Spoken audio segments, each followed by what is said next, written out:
All righty, and welcome. I got some comments in here. Um, Welcome to Wednesdays with RV Life. I'm your host, Pat Buchanan, and we are here every Wednesday at 11 a.m. throughout the summer.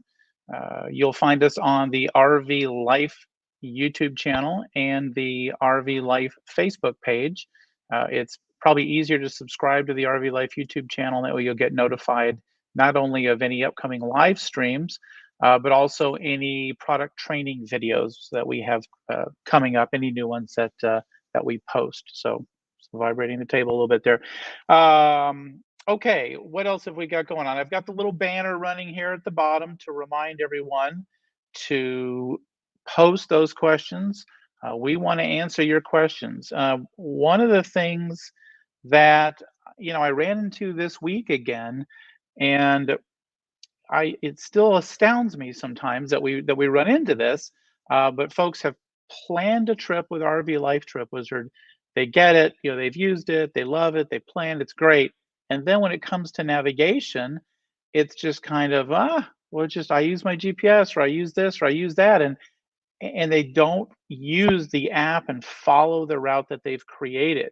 And so, and then some folks still don't even know you get the RV Life GPS and Campgrounds app free with a paid RV Life Pro subscription. So your RV Life Pro subscription includes RV Life Trip Wizard, the RV Life GPS and Campgrounds app, and access to a site we don't talk about much here, but it's the Maintain My RV, and it's an RV maintenance tracking site. That's all included, as well as access to certain classes and courses in the RV Life Masterclass. We don't talk about some of those other things here because it's more of a training and Q&A type session. But sometimes I guess we just need to remind folks you get a navigation app that is RV safe and will follow your route exactly if you'll just plan it in Trip Wizard. Now, some of this came up. Of course, I saw some comments about it, and folks just forgetting uh, forgetting that that they get all that. But some of it came up, and I'll bring that on in a minute. But a particular example that I've referenced before that I'm about to experience again, and I kind of think I'll use it to highlight a couple of things here. Um, let's see what Sandy's got a question already. This is terrific. RV Trip Wizard keeps saying every so many miles into the highway and go straight ahead when you haven't changed on the highway on Route US 24 in Indiana, and keep doing that because it's changing counties.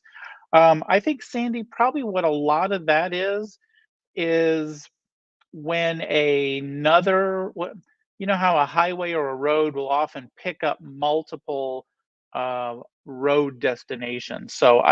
And I don't know the topography here of Indiana all that well, but let's say you've got 24 and you're going on 24, right?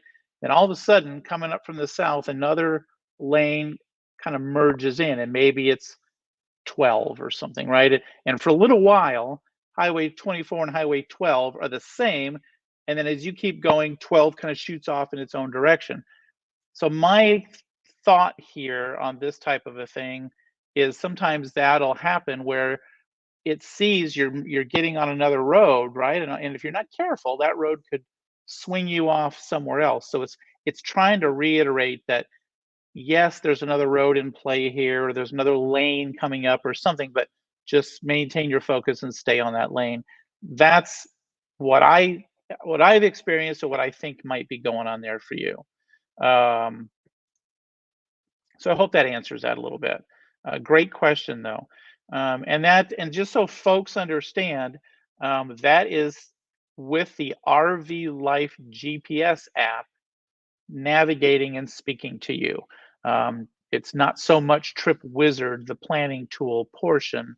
Again, they're all kind of integrated. They're all the same family, the RV Life Pro family. But the idea is that you plan that, and again, just to kind of talk about that, Sandy, is we want to plan that trip in Trip Wizard if we can, and then follow that trip with the mobile app. Now, it doesn't mean it's not going to say that. Again, it's kind of just trying to keep you on straight and narrow. I think of in my own area particular roads where if you don't, do what it says and stay on and stay on and stay on, you'll get shot off in a million directions here. So, all right. So the ticker is annoying me now. Maybe I can leave it a little bit. Let's see what else. I think I had another one. Yeah, this is kind of relevant to what we were talking about. RV Life Pro includes RV Life Trip Wizard, the RV Life GPS and Campgrounds app, and access to Maintain My RV. So what I want to do now, and we've got a few things to cover, and we'll always interrupt what we're talking about to cover more questions. Let's see what we've got here. On the GPS app, if you've created a specific route, should you click to not allow it to change the route? When I do that, it doesn't know I am part of the. Yeah, so a couple of things here. This is a great question. Anytime you're using the mobile app to follow a trip you've created with Trip Wizard, you should always choose Match My Route Exactly. And the reason is, if you've spent all that time creating a trip, vetting it, going the way you want it to go, and I'll have a perfect example for you here in just a moment. Going the way you want it to go, and if you kind of just turn the keys back over to the app to do whatever it wants, it's not in its best interest to get you back on your route. It simply says, hey, you said you wanted to go here. You said I could make changes, so I'm going to go there my way, which isn't really what we want necessarily. There are some odd use cases where that could be beneficial.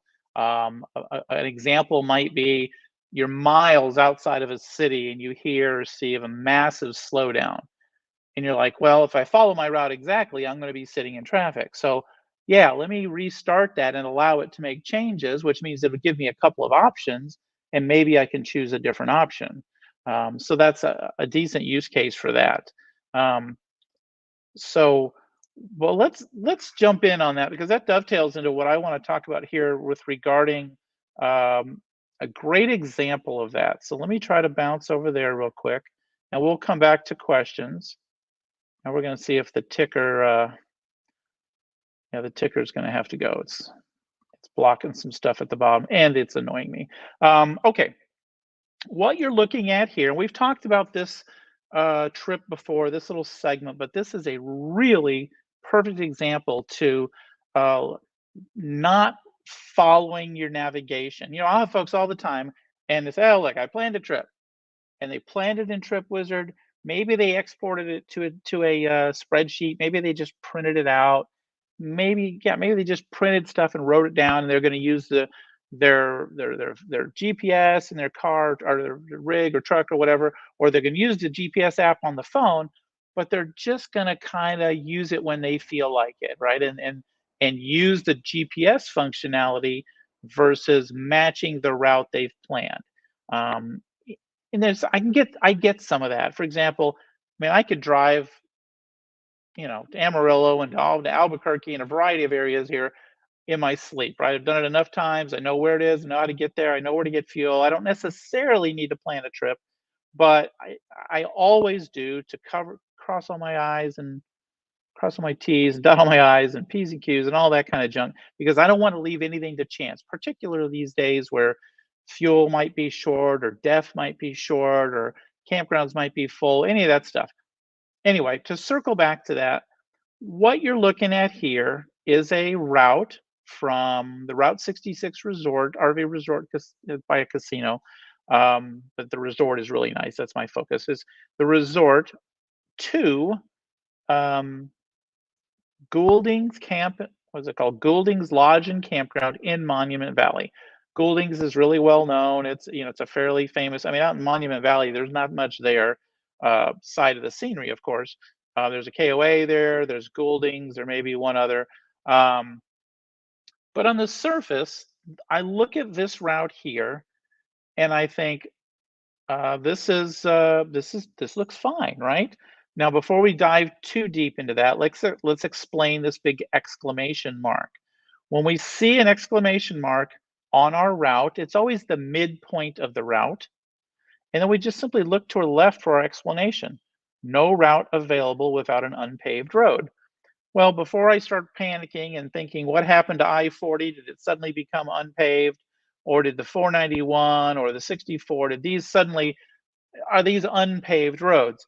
Before we get too excited, let's just look a little closer here and we can see that little icon bobbing under the Goulding's Camp and Lodge.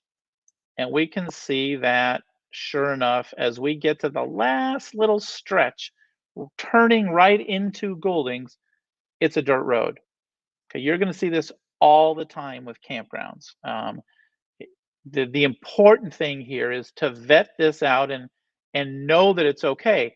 If this dirt road icon is 20 miles up this way, okay, that's another matter that I have to think about and consider is, is that in my best interest to take that big of a stretch? But in this case, we know exactly why that's there and what it's doing and all of that sort of thing.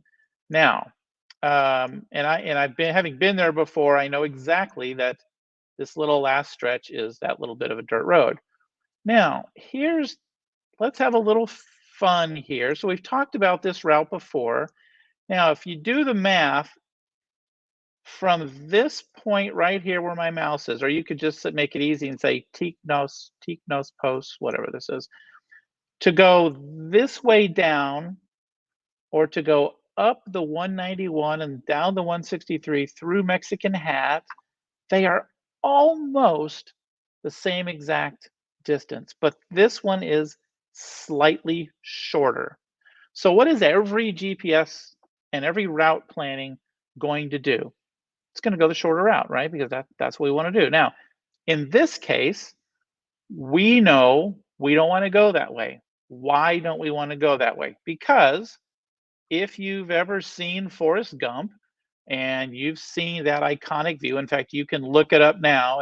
I won't go there, but it's, if you Google Forrest Gump Highway or something, there's actually a spot where, he stops running and there's that Monument Valley. It's that picturesque $1 million view. We've talked about it here before. But if you want to see that, if you want to drive down that road and see that view, and I think there's even a little sign that says Forrest Gump, stop running here, whatever, but the view is literally $1 million view, right? Guess what? You're not going to see it. You're not going to see it, except in your rearview mirror, which is what happened to me the first time I went here. Why? Because every GPS, if you come from this direction, every GPS is going to take you the shorter route. So in this particular case, I don't want to go this way, right? So if I make a little change to my trip by making a custom stop, and I'm just going to put it right here, create a custom stop after Route 66, we can see that now I'm going down this magical way. Obviously, my dirt road icon has moved since I now have a leg between my original. It says, hey, there's still a dirt road to be worried about. We already looked at it. We're not concerned about it. We see that it gives a little icon here. That's fine. Mexican Hat. The icon for the warning is always in the center of your route. And since I know this is okay, I don't have to worry about it. So now I have this route that is going to take me down the $1 million, not the $1 million highway, that's the 550, but it's going to take me down that spot. Let me show you another quick trick, just as a sidebar before we jump back into that. You can, and we don't always remember to tell folks about this, but you can put in GPS coordinates. So if I put in this GPS coordinate, this is actually, and if you Google, you'll find it, this is Forrest Gump Point. Forrest Gump Point. So it's FGP, and we'll just, if I actually want to plan on pulling over and stopping at this spot, then you'll see I now have it on my map, on my route. And in fact, of course, my dirt road warning gets squished down a little farther. for those of you like myself that are exceptionally sometimes overboard OCD, and this bouncing exclamation point is going to get on your nerves, you could come in here, and this is just again, a little bit of a sidebar, and create a custom stop right here.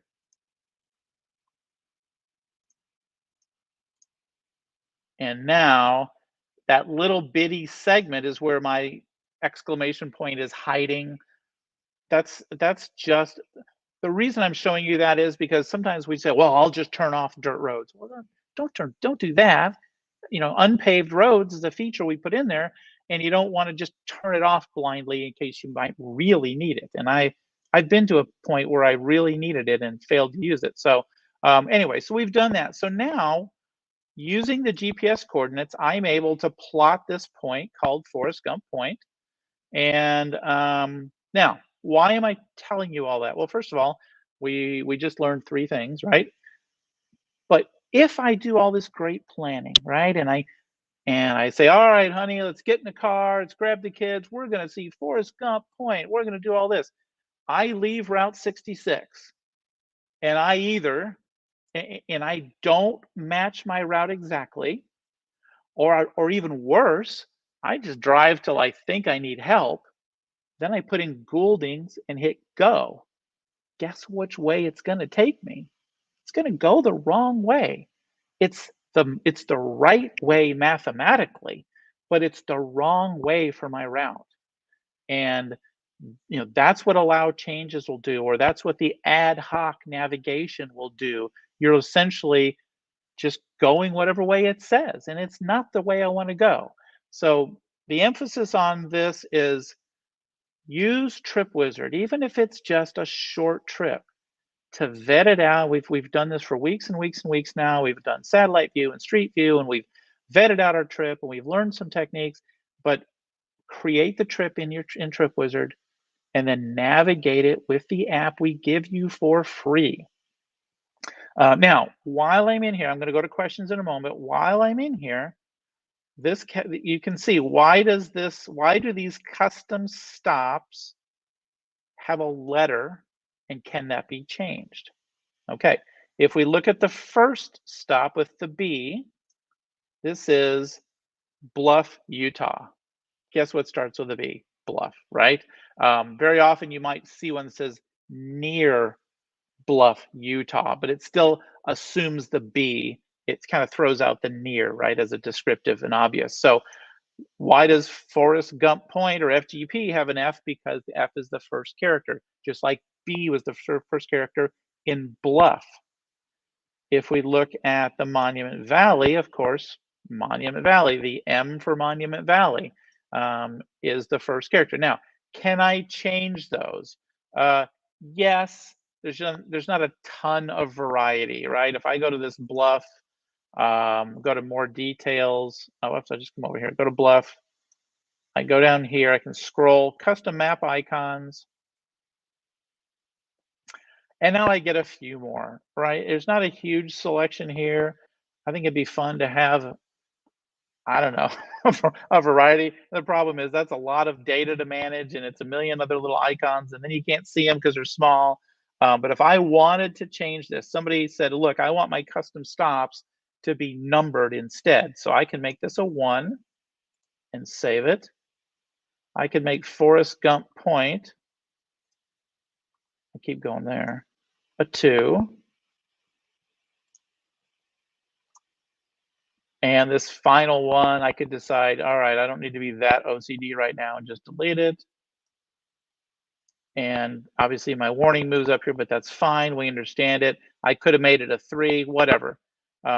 So that's what that does. That's, and then we've talked about, while we're on the subject here, if you are struggling to know which stop is whatever's highlighted in the left-hand column is what bounces up and down on your map, and that helps you find it. The same holds true if I was to drag this route a little bit, and I could have used drag route. I guess we'll talk about that really quick. If I delete my Bluff stop, Now, here's the beauty of that. I can actually delete that bluff stop because since I told Trip Wizard I want to see Forrest Gump Point, it says, all right, we're going that way. And I can actually eliminate a stop by doing that. And um, so just a sidebar, but if I wanted to drag this route for some reason, I guess I could delete that. Yeah, so now I could go to drag route and I could sort of accomplish the same thing here. As we've talked about before, dragging should be done slowly and you should zoom in to make sure it's not in some crazy place. But if I look at that, you can see over here on the left, if I highlight this waypoint, I want you to look at that circle right there. If I highlight this waypoint, it turns red. And if I want to delete it, I delete the trash can. So a couple of tricks there about finding the details on your map. And we'll put Forrest Gump Point back. A couple of quick hits there about finding places on your map by looking for the bobbing up and down and looking for the little red dot for the waypoints, changing the icons. We covered a lot of stuff there. All right, I'm going to bounce back and look at questions for a bit, comments. Okay, let's go up here. Okay, so we answered that with Sandy, and obviously I'm in high favor of choosing match my route exactly. Okay, I joined one of these a year or so back with new members rate lifetime, but I'm confused on which one is it. Help. So Penny, RV Life Pro, which is what we're talking about, think of it in terms of this way: Microsoft Office. Okay. Do we use Microsoft Office? Yeah, sort of, but we really use the components of Microsoft Office: Word, Excel, PowerPoint, Access, front page, whatever. I don't even know if front page is around anymore, but Word, Excel, PowerPoint, those types of things, OneNote, those are components of Microsoft Office, but we all kind of lump it into a single name. RV Life Pro is that way. RV Life Pro is an encompassing brand, of which under that umbrella we have RV Life Trip Wizard, which we're looking at right here, the RV Life GPS and Campgrounds app, which is a mobile app that we've talked about here. We haven't looked at it yet. And then a couple of other components are the RV Life maintenance, which is just another website you go to and sign in with your same credentials, and the RV Life Masterclass. There are some components there. If you are an RV Life Pro subscriber, you should have gotten an email that tells you a little bit about that, but you can go to masterclass.rvlife.com. So Penny, what we're talking about here is creating and planning our trip in Trip Wizard, and then utilizing the mobile app to navigate. Let's just pull this trip up real quick while we're talking about it. We'll hide Penny's comment. We're going to share, whoops, I need to start it, don't I? We're going to share the mobile app real quick, just while we're on the topic here.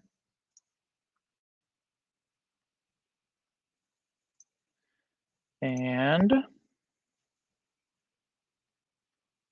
so you'll see I've already launched the RV Life icon, or the RV Life app. Whoops, no, you won't, not until I share it. Epic fail. There we go. So you'll see I've already launched the RV Life app. The icon for the app, let's see if I can, it's just that red one right there. Okay, looks just like the one I have up here. Now, the RV Life app has dozens of things, and we spent a week or two, we spent a lot of time just on the app itself. But in context of what we're talking about today is this Monument Valley trip. So if I go to my trips, I can go to my map and I could find stuff and navigate, but that's really along the lines of the ad hoc navigation. We're talking about purposefully following our trips. And so you can see I've got this variety of trips. And there it is, monumental example is what I decided to call that. And of course, I did kind of put it back the way it was. I had my Route 66. We're headed to this spot near Mexican Hat and then Goulding's Lodge. When I'm ready to navigate this, I want to match my planned trip route exactly. If I don't, what's going to happen? It's going to take me the shortest way, which is not the way we talked about. It's not the way we wanted to go. I'm going to miss that $1,000,000 view again. And, I'm going to see it in my rear view mirror again when I leave Goulding's like I did the first time. So I want to match that trip exactly. Of course, I'm not in Albuquerque right now, so this thing is going to build kind of a crazy route that's not exactly the same. But that's the point. That's the goal of the app. Now, in fact, instead of flipping away from the app real quick, let's see what Greg's question is. I set the GPS to follow the route exactly, made an unplanned gas stop, got back on the highway, restarted the app to the next stop. App wanted to go a different direction, telling me to make a U-turn. Any idea why this occurred? Let me just think for a second, Greg. If so the app,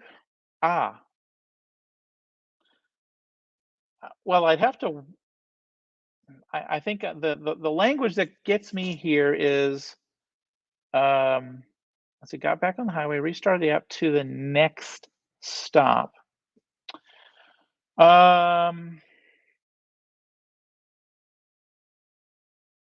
If you stopped that, all I can say is this: if you stopped the navigation, so let's just talk about this for a second. If, let's say, I'm en route to whatever this is, campground at Barnes Crossing. Okay, now of course I can't do that because it's not, try to find something closer. Okay, yeah, something within the realm of possibility from DFW. If I, and actually I don't want to do that one, I want to do this one. So I choose to match my route exactly.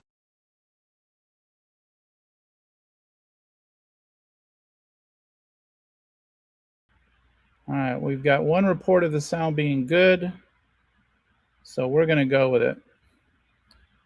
Let me put the AirPods away.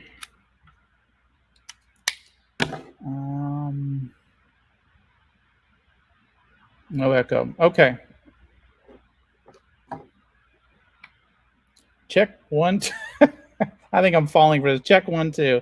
All right, we're good. We got enough no echoes. The no echoes have it. So, okay, well, that was a gigantic pain in the neck, and it's the first time it's happened. So, hey, I apologize. I appreciate you guys hanging in there, and we're gonna go back. It sounds like, so Sue said, missed your next stop was my planned stop. Okay. Let me just find out where we left off. Sue gave me a hint here. 5 minutes. Good God. Okay, you've been with Sounds since before you answered my question. So I'm going to go back to where I think we've got it. And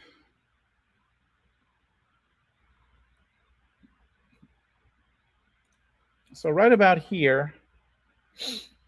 So I'm going to go back to this. We're going to hit this real quick. Greg talks about this here. Sandy mentioned the same. Let me turn off this stupid banner. And what I want to talk about real quick is this. I want to come back down to Greg. Yeah, so I think this is what we missed. So in the microphone chaos, microphone gate, what we were saying was that if I'm using the app, I've got a trip plan, I'm leaving for Raton, I match my trip exactly. And you got to remember, everything is a segment. So I'm going to take start, I'm going to get to Raton, New Mexico. That leg of the journey is going to be over. Now, when I close my app and I go camp and I'm at the campsite and we stay a couple of days, and then a couple of days later I open up my app and I say, hey, it's time to go to Angel Fire. I come down here to my trip, aim rally. I pick my next destination. Notice that I'm not going to this little guy and choosing start directions from the stop. I don't want it from the first stop. I don't want to do that. I'm just going to tap the map, and I'm going to go down to whatever my next leg of my journey is. And it's going to be Angel Fire. And I'm going to, again, match my route exactly. Now, bear in mind, this trip I have on here is very rudimentary. There's no gas stops or fuel stops or any of that kind of stuff in here.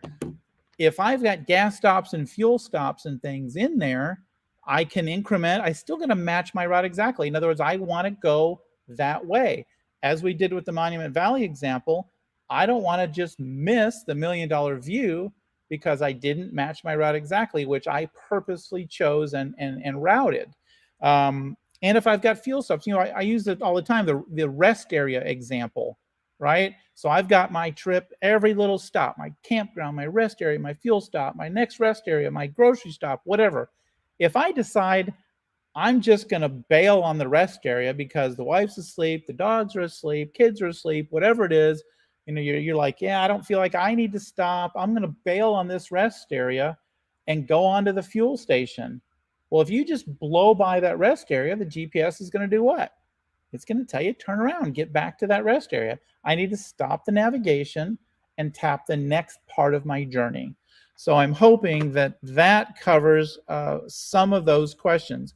If I circle back to Sue's question about the iPad, and the secret there, you might have seen the visual, but the secret is just press on your tablet, zoom in and press on your tablet in the exact spot you want a street view, and that third little menu, that little menu with the 3 choices, which is check fuel prices, create a custom stop, or Google Street View from here, that'll pop up on an iPad. You're not going to find the little Street View icon to drag around. And part of that problem is you can't drag a touch screen because you're touching it. So there's a different way to implement that. And hopefully that covers that question, Sue. Sandy's question, why does GPS not show detailed maps when you click to expand? I wasn't sure about this one, if you were talking about the little map that's simply a representation of your trip or inside the navigation somehow. Inside the navigation, you have some of the map, but it's not your whole detailed trip. It's more just the nav part of the segment you're on. All right, we're gonna come back now to this, which is Penny's question about bypassing Chicago. Before we do that, let me just go back down and make sure we didn't have any craziness happening. All right, I love this comment. I appreciate it a great deal. Thank you.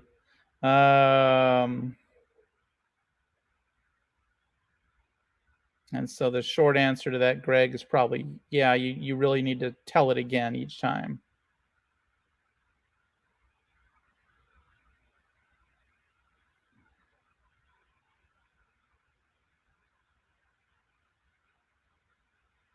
All right, I'm just checking, make sure I didn't miss anything else around here. Okay. Goodness. All right, let's jump to, we're going to jump back and show how to bypass Chicago and other cities therein. As we said, and I had a trip somewhere in here. As we mentioned, if you just rely on the GPS to hopefully take you around Chicago, it's not going to happen. You've got to plan it in the Trip Wizard part. So let's go to, I had a really good trip here. This might be the one that I might be able to use for the Chicago example. Yeah, I think I can finagle this one. In fact, I did do this one. So right here, bypass. So here's one. You're going to get the after and then before. You can see here in this trip, we were leaving Indianapolis and headed to this KOA near Rockford. And I've got a custom stop, which is a B because of the letter B, right? Bypass the Windy City. So let's delete that custom stop and see where it was going to take me. And of course, it was going to take me straight through, you know, 65 and 294 and 90. I mean, just through the heart of Chicago here for the most part. Because why? It's the shortest distance, right? And it is freeway, but we all, any of us that have been through Chicago know this is probably not the way we want to go. So what I'm willing to do here is step back out on the 74 and come up the 39. Now, is that longer? Mathematically, yes, but it's going to be a less frenzied journey and probably end up saving me time avoiding the traffic. I'll turn off all the low clearance warnings here briefly. And what we're going to do is create a custom stop here around Bloomington. And if I just right click right here, and I can leave it as near McLean, Illinois, and it'll probably pick up the letter M. I don't really care either way about that. I'm just going to say avoid Chi-Town, right? And this was after that Cracker Barrel. And now if I look at my trip, you can see that I'm completely avoiding that. And I venture to say the mileage difference is not all that much. We could have looked at it and determined beforehand, but very simple to do. Could I have done that with the drag route feature? Yes, but when we get into this type of a scenario, we've got a lot of roads and a lot of activity. Unless you're very practiced with the drag route, it might be a little bit of a broad brush, and you might not want to do it that way. So in that you've really got to vet yourself. So we'll do it. We'll do it real quick. Let's delete that. We'll turn on drag route. And now I'm going to manually try to drag this thing over. Where the heck did Bloomington, Illinois go? Hold on, I think I went. Yeah, there it is. I went a little crazy. Let me delete that. If you accidentally drag it in a janky way like that, just delete the little trash can and try again. There's Bloomington. I was going to come right up to 39 there. Now, ideally, I need to get as close as possible, but still being able to see this segment to get a hand on it. And so now we'll just try this.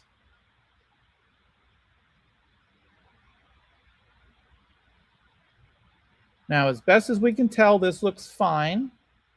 I'm going to turn off drag route. And now I'm going to zoom in.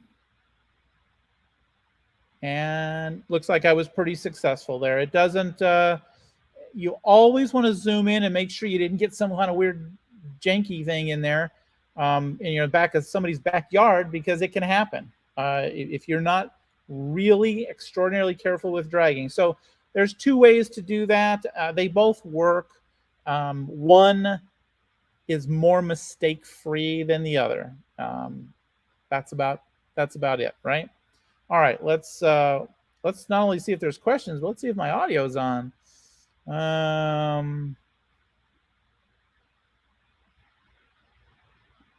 right, let's see what Sandy's got. Is there a way to undo a change in trip wizard? You accidentally delete a spot. How to undo? So there really isn't an undo feature yet, Sandy. We definitely have talked about adding that or getting that or building it in somehow. I will say this. One of the things that I do when I'm working with a serious trip, you know, for example, I've got this trip here.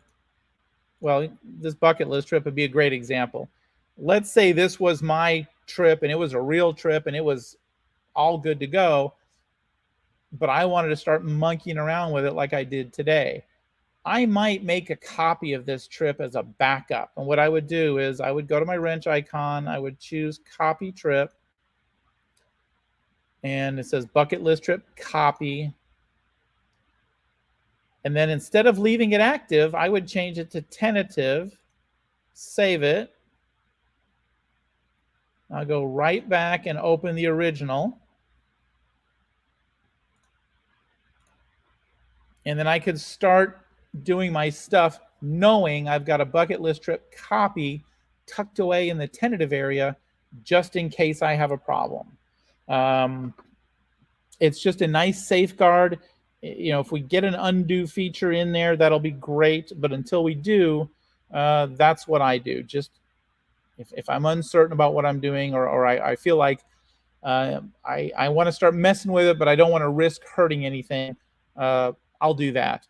We've also talked about simply creating new iterations. If I go to tentative right now, you can see I've got 4 different December 22 trips where I would create copies and have different iterations of a trip while I created what if scenarios. What if we go this way? What if we go that way? And then I'll make a copy and say, okay, what if we can't go to Monument Valley, or what if we can't go to Florida, or whatever the case may be, and have a different iteration of a trip. All right, so let's see what else we've got. When I'm planning my fuel stops, hi James, when I'm planning my fuel stops and turn on the POI for fuel, they show up fine until I move to the next location. I have to unclick fuel and click it again. Actually, there's an easier way, James, than that. We can probably use this trip as an example. So you can see in this trip, I've got some fuel warnings, so I haven't fulfilled them all yet. So I'm going to go into my points of interest, and I'm going to turn on, I'll just turn on, I probably need to zoom in a little bit. Pilot Flying J loves TA. I'll just turn on a handful so it doesn't get overwhelming. So I come in here and I see my fuel warning. Okay, so now I want to, we saw some fuel stops right here, which is great. Okay, but I need fuel where my warning is. So I'm going to come over to my warning and hey, there's no fuel. Well, instead of unclicking it and clicking it again, just come down here to this red button that says search for POIs, and then they show up. And now I can get fuel. And the same thing when I get to the next fuel warning down here in Colorado Springs. I can zoom in. I don't see fuel warnings. I mean, fuel stops. I click search for POIs, and they pop in. And that's simple as that. So hopefully that helps, James. William, starting a bit late. Well, you missed the microphone fiasco, William. So thanks for coming. Want to know how to create custom spot and save it permanently as spotting and choose for each trips. Okay. I'll show you what can be done. We don't really have like a little repository where you can just always use a favorite spot. I'll show you how to create a custom spot, custom stop, or of course, which is you can zoom in on any area. Well, let's just do it. Let's make it simpler. Let's say you've got an address, your home, right? We'll pull out an old home from childhood. Let's see if I even remember it. I don't know. That ain't right. 7475 Devonshire Drive, Cedarburg, Wisconsin. Okay, so let's say I have this home, and this is my home. This is where I always want to start my trips from, right? And maybe it may be a great example of this is when you start a new trip. Let's sidebar a little bit. We're going to call this new trip starter. So one of the things we have is use my location doesn't always work for people. It can be browser permissions. It can be firewall and switch routing issues in a corporate environment. It could be you're using a cell phone a hotspot or a Starlink or something where it doesn't recognize where you actually physically are, right? Or another scenario might be you're creating trips that always start out from your RV storage facility. For example, here in the DFW area, there's a National Indoor RV in Louisville, which is like, I don't know, 30 minutes from here or whatever. And let's say I start every trip from there because they have like a valet type service. So we get in the car, we go to NRRV, we pick up our coach, which has been prepped and air conditioned and plugged in, and I got all, and we get in and we leave from there. So if I want to start every trip from there, what I would do is I can create a new trip, and then I could put in that location where I want every trip to start. And I'll just go back to that 7475 Devonshire Drive. Let's say this happens to be it. So now I have a new trip with this location. My name is New Trip Starter. Okay, and maybe I don't want to leave that address there. Maybe I want to tweak it and just call it, let's just pretend, and let's say it's my, I'll just call it RV storage. RV storage, wherever that might be. But this is where, so here it is. This is how I want to start every single trip I take. Well, I don't have a way to just cram this somewhere and use it easily, but what I can do is, now that this trip is saved, when I'm ready to plan a real trip, I don't mess with this trip. I make a quick copy of it, and we call it Grand Canyon. I think I've got a trip called that. We'll just call it Grand Canyon Tune. I hit copy, and I leave this one active. Remember, before when we made a copy, we set it for tentative. In this case, I'm just going to leave it active and hit save. And now I'm in my new trip. I've already got my address the way I want it. I can start planning my trip. When I'm ready, and then that way, when I want to do a new trip, the only difference is, instead of creating a new trip, I just always open my starter trip. So when, if I decide, hey, it's time to do a new trip, I go to open trips. I go to, what did I call that thing? Oh, I'm in tentative. I go to active. I go to new trip starter. I open it. And instead of starting to build things out, I copy and give it a new name for whatever that trip's supposed to be. So that's about as close as I can get you right now, William. We're getting to where you want to go at some point. It's working. All right, let's take a look. I have to plan a link for additional RV parks. So I see one is okay. So this is a classic, common question here, and we'll just stick with let's open our Grand Canyon June. And 9 times out of 10, the answer to this question is over filtering. So what we're saying, let me turn on my campgrounds. We can see here at the top, I have 0 filters engaged. Okay. And let's say at the end of my driving ring, I need to find a campground here around the Davenport area. Okay. So I zoom in, and what we're seeing here, gas pane 07. That's very apropos right now. What they're saying is, they zoom in, and instead of seeing all these wonderful icons, they all disappear. And I can almost assure you the reason for that is over filtering or using bad filter combinations. And we've talked about that a lot, but let's just look at an over filtering example. You see all the campgrounds here, right? We can see there's 82 in my purview right now.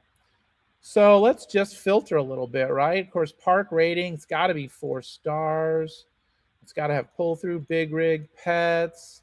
It's got to have 50 amp and Wi-Fi and satellite hookups. And look what we got. We have no campgrounds visible right now. So that's a case of over filtering. We've literally just filtered ourselves right out of a stay. Now, the other scenario that we've talked about in the past that this can happen is mixing types, okay? And so when we look at park types, these are whole overarching categories. And so if I decide, well, I only want to see Corps of Engineers parks, awesome. Oh, and I want to see KOAs too. Gone. Why did they all disappear? Because since we picked a type of park, we're telling TripWizard, yeah, I want you to show me all the Corps of Engineers parks that are also KOAs. Doesn't happen, right? Doesn't exist. And so that's another scenario why the parks disappear on you. There's virtually no other scenario that I can think of that parks will disappear is it's filtering or impossible combinations. So gas pain, I hope that helps. Yeah, this is a pretty good comment, Greg. When we click for search for POIs, it's like, no, I don't need to search for them. I already know what I want, right? I just reset them for me. So that's something we take into consideration. Yeah, look, I agree with you. That's still a bit time consuming. Can't lose location to VPN. Yes, perfectly understand that. We'll get there. This has been talked about a lot. It's in the works. There's some other behind the scenes stuff that has to happen, William. But I agree with you 100%, and I think we're going to see that change at some point.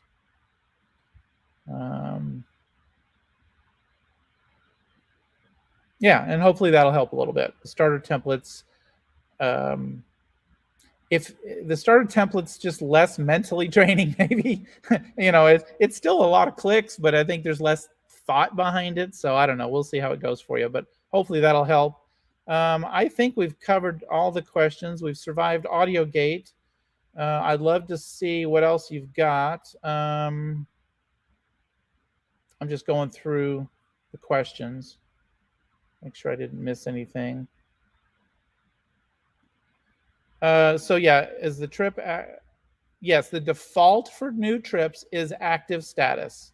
Yes, and then you'd change it to tentative or archive. And while we're on the subject, real quick, only active trips are the ones that'll show up on the phone, like we looked at earlier. All those tentative trips and things like that, archive trips, they're not going to be on the phone. The other thing is only active trips are going to be eligible for receiving the advanced email notifications. For example, if we go to the wrench icon and we go to trip settings, sorry, there's a pre-departure email that's on or off. And so only trips that are in active status are eligible to get this. And the idea is that as I've got a big trip planned out a day before my next road day or my next road journey, I get an email that says, hey, just don't forget, you're leaving here, you're going to this campground, here's some things that are happening in that area, here's the weather right now, just some great info. So if you have trips, the downside of having a bunch of trips inactive is not only are you going to see a bunch more of them on your phone? If you've got a bunch of active ones that might be the thing you're going to do, and then you kind of forget about them, and the next day you got like 6 emails for every trip that, hey, tomorrow you're going here. So just, you can move them to tentative, or like in this case, what I would do, I'll move all the ones I'm not using to tentative. And then when the time comes, for example, like after we take a trip, I'll move it to archive, which is just another setting. So if I take that Monument Valley and we take the trip and it's over with, well, it's not really tentative and it's not active. So I'll probably move it to archive just so I have that data and that information if I ever want to go back on it and look at it again. Okay. Let's see what else we got.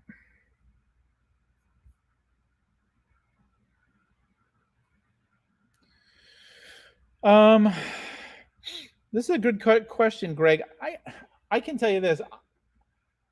I keep up with the enhancements that are coming. The problem is I don't always know. I'm not involved as tightly in some of the dev meetings and things, and I don't think I want to be, but I can't always know when something's 2 weeks out or 2 months out or 2 years out. So, the thing that is coming that sort of dovetails with the favorite, being available all the times is sort of the overarching profile of an RV Life Pro member, where you'll kind of have your garage and you keep all your RVs in there, and you have your favorite locations, and that all stuff stays in there.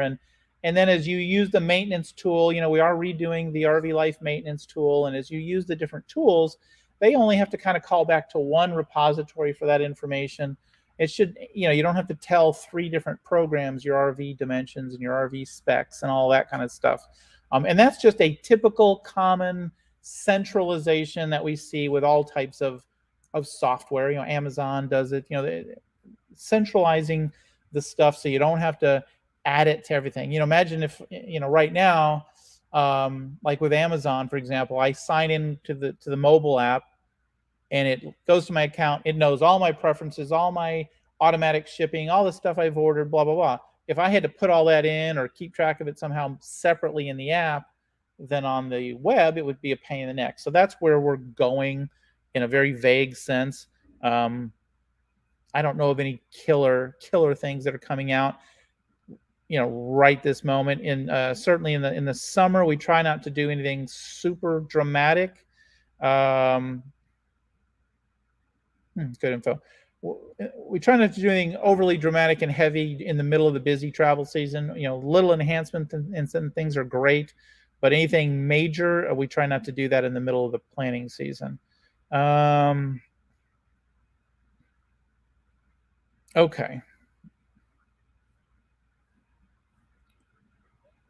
I don't think I've got any missed questions.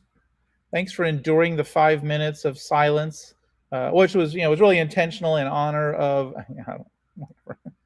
I don't know. It's strange because I did not get an indication on this side that we had an issue, but we appreciate the support and hanging in there. I don't think I've got any questions unanswered. If you have any questions, now is the official last call. So now's a good time to get those posted. I still think this is the funniest comment. Yeah, I think we got it covered. Looking at my notes, we've covered everything, so we're good. All right, so looking forward, we will be here again next week. We'll try to make sure we have audio, and I really need to find a way to see if the audio bails, although according to StreamYard, I did still have audio, so I don't know what to make of that. We will be here next week, and then there'll be a 2-week break over the 4th of July holiday-ish time period. I got travel and some things going on there, and then we'll pick it up hard again on the 20th of July and hammer through to the end of August, and then that'll be it for the season. We'll start prepping for the Hershey RV show in September, things like that. All right, here's a good question. What does avoid highways do? So let's go to a trip. Let's see if we can do it with this one. So avoid highways on the surface is a great and romantic way to avoid, freeways and things like that are less scenic and things like that. Let's see what happens if we choose it on this particular trip.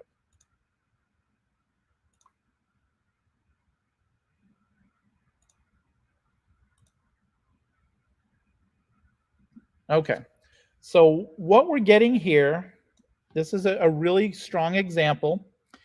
We see a couple of things have happened.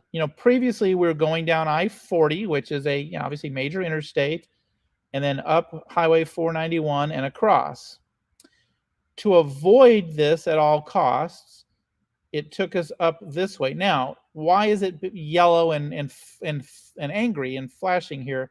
Is because it's stating that no route available without a highway. What it's saying is, look, I can't get there even if I go through the back way and bypass. There's this little section, and obviously Route 66 is right on I-40. You literally cannot go anywhere without getting on I-40, and that's what it's telling me. It says, look, right here, this section here gets you on 40, and I can't do anything about that. Sorry, we're trying. After that, it's all back ways, and they're not interstates, and I can still get to Monument Valley that way. So that's what avoid highways would do. it's doable and can be used. If you, for example, if you wanted to go to Monument Valley from here and you didn't know a better way besides the main drag, then this would show you that way. Now, unfortunately, this isn't adjustable by segment, which is something we'd like to do in the future. So the whole trip, if this was a 1,000-mile trip, the whole thing's going to be avoid highways. It's going to be a bit of a mess. What I would do in this case is, if I really wanted to avoid the highway as much as possible, that's kind of where the drag route comes in a little bit more. We'll turn off the unpaved for a second here. So if I come back to this route and say, look, I'm okay with this little stretch of 25, I want to take the back way, right? So I could drag the route, although in this case I've got a pilot, fuel station right here, which is a little bit problematic. No, that's not on my route. That's just because I have them turned on. There you go. Sorry. So I could easily just drag this from here to Cuba. Let's see, drag route, and I could zoom in a little bit, and I could manually drag my route over. Okay, that looks pretty good. Not so much. So you can see this is a great example where I drag the route, and I basically I have myself going down this little tiny road and somehow inexplicably coming back and getting on the road. This is bad. This is a problem. So this is a case where drag route isn't serving me particularly well, right?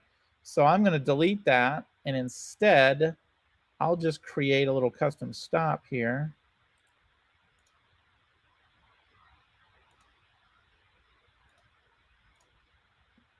And if we look at our entire trip, now I've accomplished basically the same thing as avoid the highway, with the understanding that, yeah, I got to be on I-40 for a little while, and then I'm getting off and I'm taking the back, less traveled way to get to Monument Valley. So that would be an alternative to avoid highways. Avoid highways, I think, is ineffective right now. However, when it becomes available, when we can manage to do this on a segment basis, it's going to be terrific, because there'll be those little stretches where you can avoid the main drag. Portions of Route 66, for example, sort of parallel I-40.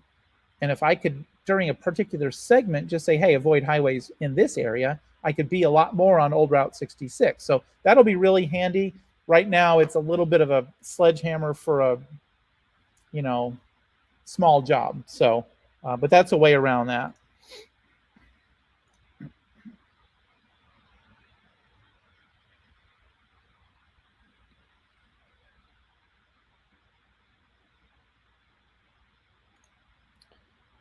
And James, this probably just fits in with that same thing. Can you avoid a specific highway all the time? You could try the avoid highways, or you could route around it with custom stops, just like I did earlier. Avoid highways will put you anywhere it can that's still RV safe. That might be side streets, but it's still going to find the most efficient RV friendly route. It's not going to crank you through, back neighborhoods and things. Well, that's not totally true. It might get you through a neighborhood, but it's going to be an RV safe neighborhood. In other words, there's not going to be any clearance issues, or bridge issues or things like that. Now, this is a great time to remind ourselves. If we go back to this trip for just a second, I'm going to take out the stop I created and turn on avoid highways again. Now, it created an RV safe route that avoids highways for me. Great. Is it an RV comfortable route? I don't know. It's got me going through back areas here of these roads, and I've been down this road. It's fine, but Now the burden is on me a little bit to say, okay, I know that's RV safe. Is it RV comfortable? Are there going to be a bunch of low trees and things that are a problem? Now, this is going by a big mall and things like that. But if this was going, let's see if we can find here through Shiprock. Now I'm going through a small town. Am I going to be comfortable with this? It is an RV safe route, but is it any fun? Am I going to be comfortable? Let's go to satellite view, and let's see what this looks like. I might not be going through residential backyard, residential neighborhoods, but I might not be on main drags either. So let's just see what we've got. And this still looks pretty safe. If I wanted to go to a street view, I can see I'm okay with that. The point of this is the burden.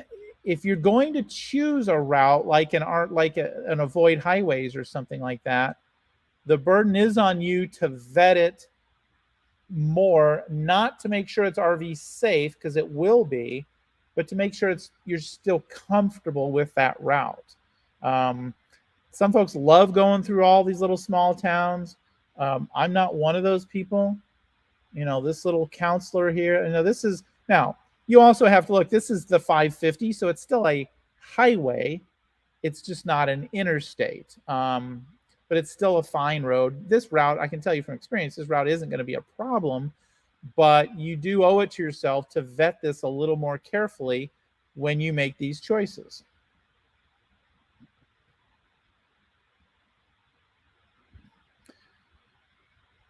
Yeah, I mean, this is exactly right. I mean, one of the things that, this is a great comment, William, and sort of a segue to saying, look, RV Trip Wizard isn't yet a magic button or potion that automatically, magically gets you down the safest, most scenic, perfect roads that no trees are in the way and all these other things. We do everything we can to mitigate that at as many levels as we can. But at some point, you're going to be going through an area that you want to vet with your own eyes, which is why we give you the satellite view, the street view, which we've just looked at, elevation, grade, every component, every part of your trip, you have the ability to vet to your own satisfaction. Areas I've never been to before, I vet very, very carefully. Areas I've been to a bunch of times, I don't have to worry about them as much, right? We've talked about it before, going to a new trying to hit a new rest stop that you've never been to, and you're making a trip, and you're realizing, okay, this is my one stop for the day to get the kids to stretch their legs, make a sandwich, and let the dogs out and all that kind of stuff. I better make sure I don't goof it up. And so, this is our chance to hit those rest stops and things like that. This is really a great example here also. I'll sidebar just a bit to say, so any rest stop I plan on stopping at, I'm going to vet it with satellite view and street view and just make sure I can fit, make sure it has amenities I want, whether it's a little bit of grass or whatever the case may be. But here's also another way we might utilize this is I can see that from Route 66 to Monument Valley, there are no rest stops on this road, right? On the 40, there's this kind of a rest stop desert, and then there's a few of them over here. If I needed one bad enough, I could come here, but that's an extra 15 miles and then go back on my route. That doesn't really appeal to me a whole lot. It looks like my halfway point is not quite Gallup, but Gallup's big enough. Where else could I go in Gallup to maybe treat it like a rest stop? I might go here, and let's see if there's a Walmart. There you go. So there's a Walmart right here in Gallup that I could then vet out. Not that I'm going to sleep in a Walmart. I always hit the wrong button there. No, that's what I wanted. Not that I'm going to sleep in the Walmart, but I can see there's big rigs in here. I could easily pull over, find a little bit of dirt or grass for the dog, run in, get some supplies. There's a bathroom in the coach. There's a bathroom in the Walmart. Whatever your rig is set up. But this might be a great alternative to a rest stop if I can't find one.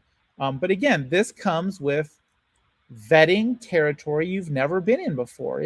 Do I feel comfortable going here or not? I mean, if I'm looking at this, if I've never been to this area before and I'm looking at, oh my God, there's no rest stops here, what the heck are we going to do, right?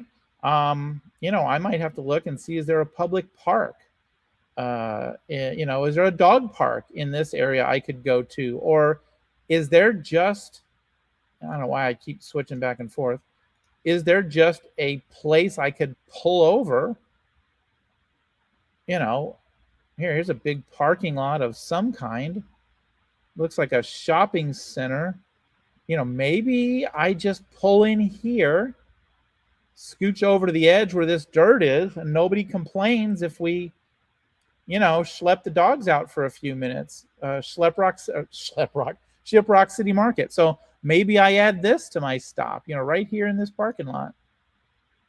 And I add that to my trip, and that becomes part of my route. So TripWizard can do lots and lots of things, but you still got to put forth some measure of effort when you're needing to build in the nuance that you want. And if that means vetting areas you're uncomfortable, I go to Street View here and just say, look, I'm not totally comfortable with this Walmart. What does it look like from the outside at Street View? All right, there's a Carl's Jr., so I could, right away, I'm already thinking, send the wife in to Walmart and head to Carl's Jr. for a burger. But what I see here is a road. I see there's an RV already parked here. There's one parked here. There's not much in the way of little grass or anything, but it's better than nothing. It's better than the inside of your camper, right? So again, it's up to me to make sure. If I look down this road and there's a billion hung over trees that are just encroaching on the road and are going to tear up my RV, I might not take that. Your GPS doesn't know that there's trees there. Any GPS, ours or anyone else's. So if there's, or maybe this is just a beat up potholed road that's going to just tear up your coach, or there's, like I said, there's trees all whatever. Who knows what could be here? Maybe a bunch of trash on the side of the road from something. I don't know, right? But it's up to me to vet that route carefully, all aspects of the route, and we're providing you all the tools to do that. So it was a fairly long-winded explanation or answer to that question. So if you choose another map provider, such as Waze or Google, will it still maintain the route I used, or will it remap the route? This is a great question, James. Number one, of course, it's not going to be an RV safe route any longer because of number two, it'll see your trip from point A to point B, but it will choose the way it wants to go, right? It's not going to follow we'll come back to that match my route exactly scenario. Waze and Google are going to be like, yeah, all right, cool. You want to go to Monument Valley? Here's the way I think you should go because you told me to, right? You picked Waze, you picked Google, especially with Waze and traffic and things like that. And the danger of Waze, of course, is as wonderful as it is, it will route you in behind residential streets and things to get around a traffic jam. So you really, if you got a big RV, you should not ever choose that. A little small R-Pod or something like that, you're probably fine. But the answer is no, it will not necessarily maintain the route you choose, nor will it be guaranteed RV safe. And this was, any future plans to do like Waze and show RV Life members who try? Yeah, actually, that kind of comes back to a little bit of what we talked about, the overarching profile and things like that, where you could ultimately choose to share RV trips that you're on, and it would be I'm sure it would be sanitized a bit, so people don't know exactly like where your home is and all those types of things, or even who you are. But a way to kind of share popular locations, and you create a trip that's really great and you decide to share it, and somehow we make it a popular trip plan or something like that. If all that type of stuff is in the works, I'm not close to that, but it is built on that same, or it is based on that same thought process of using ways like Mentality to share trip information and data and show people where popular routes are and things like that. So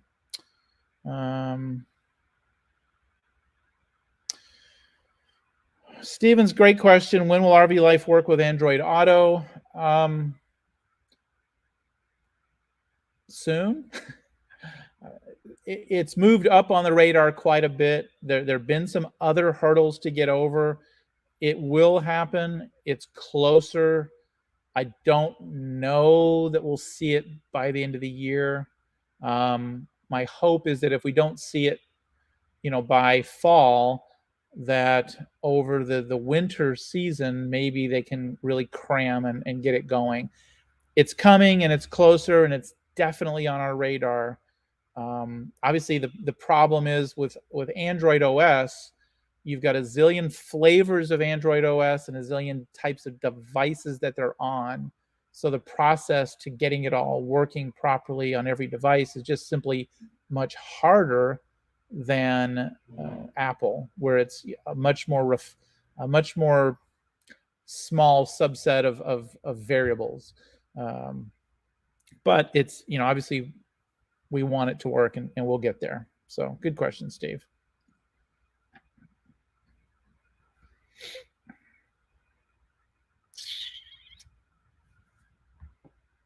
Okay, I think if we're out of questions, I'm out of time for the most part. So we'll wrap it. And again, thanks for hanging in there today. We'll just as a sidebar, we originally decided to try like AirPods or something, which have been working fine until today due to the train that comes through here. But I'm seeing the train is not that frequent or anymore or something, and we may just stick with what we're doing today the next time. We'll see. We do have a new comment. Awesome. Oh no, I think I already answered that. Yep. Okay. All right. So that's it. Official wrap. We'll see you next week, and thanks for coming by.